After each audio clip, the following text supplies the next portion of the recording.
留喺屋企嘅時間，我諗係成世人呢幾年入邊最多。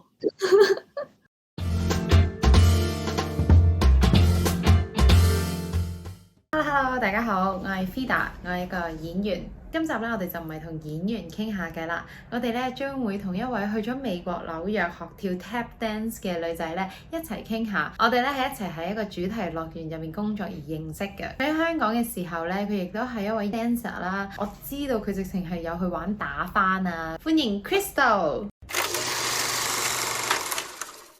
我覺得 New York 係有個魅力嘅，我都好中意 New York。堪稱呢個 dance capital 嘛。我喺嗰邊主要係學習為主嘅。嗰2年我係 focus on tap dance，咁我喺嗰邊就跟好多啲大師學 tap dance，同埋即係俾自己見多啲唔同嘅嘢，見識多啲。我覺得跳舞最好嘅就係一個 universal 嘅 language 咯，你唔使靠語言，唔係用把口嘅，我真係用個身體話俾你聽我嘅開心唔開心。我可以話係我最開心㗎啦，因為你每一日擘大眼就係去跳舞咯，跳完翻屋企瞓覺，跟住第二日又去跳舞咯咁樣，即係你每一日嘅生活就淨係跳舞咯，跳舞，大概一日跳6-7個鐘。你可以喺香港以外嘅地方嘅一啲 theatre 度表演，其實係我都唔知呢一世人仲會唔會有第二次啦，講真。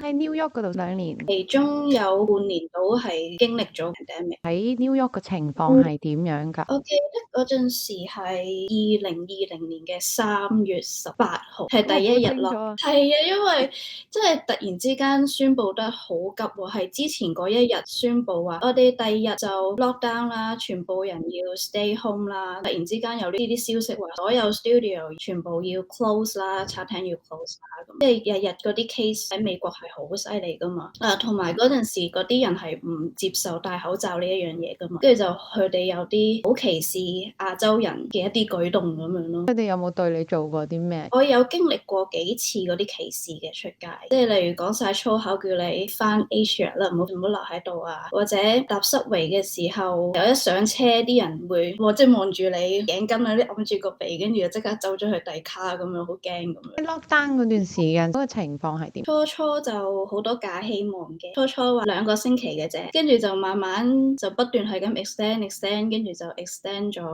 半年，extend 到我翻咗香港。你原來中間翻咗香港一次。我走嘅時候係唔知9月定10月咁樣嚟嘅。其實我係到走嗰刻我都唔係好想走。我記得我係半夜走嘅，因為唔知搭早機，條街冇人啦，黑掹掹啦，喺個 Times Square 度，即係我坐住架車喺度望住個 Times Square。我喺度咧，我當時喺度諗咧，哇！我要快啲記清楚多啲呢個感覺啊，呢條街啊，我係超唔捨得係。不過真係頂唔到金錢上嘅嘢咯，同埋都霍斯島有即係仲有排都唔會開翻啲嘢噶啦。嗰陣時啲 theatre 啊，或者啲戲院啊，就全部都閂晒啦。閂晒啊！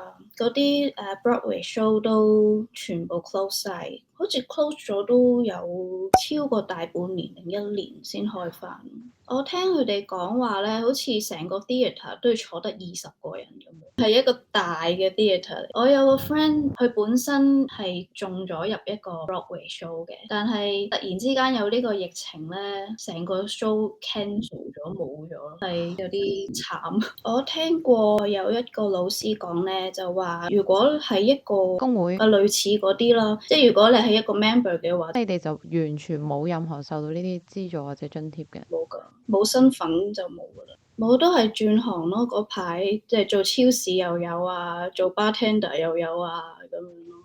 跟住我就過咗呢度啦，加拿大讀書咯，而家唔關事嘅嘢嚟嘅，完全唔關事嘅。係幼兒教育咯。讀完應該都可以揾到份工嘅，跟住然之後再追尋咯。你喺加拿大留咗幾耐啊？1年，2020年12月嚟嘅。上年咧就真係有個 stay home order，就唔俾你出去嘅。如果佢 check 到你跨區嘅話咧，咁就唔知要罰錢定係咩咁樣嘅。咁而家就冇呢個 stay home order，但係佢就閂晒所有啲娛樂場所啊。加拿大呢度就係8月度開翻啲嘢嘅，即係 dance studio 開翻啦，餐廳堂食開翻啦。啲 studio 一開翻我就即刻撲去跳啦。咁佢都有一啲 policy。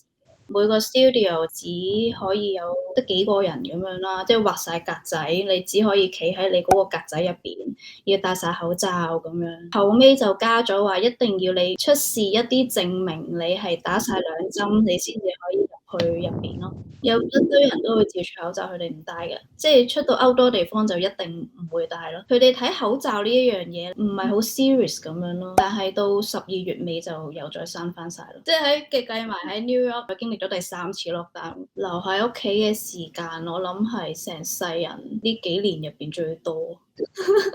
我學校之前都發放咗一啲幫助金，俾咗400蚊我。我而家呢段期間咧，係學校俾嘢我食噶。係點樣㗎？每2個禮拜會俾菜你啊，俾啲乾糧你啊，或者俾啲新鮮嘅嘢你啊，俾生果你咩都好啦。Theatre 或者 dance class 係咪全部轉晒做去 online 定係 suspend 晒？而家係 suspend 咗，都有人做 online 嘅，不過我就唔會去咯。online 學跳舞我唔得。即係我要喺個 studio 度 in person 有班人，個老師喺度，咁對住部電視，跟住喺一個喺屋企好狹窄嘅地方咁樣，我唔得。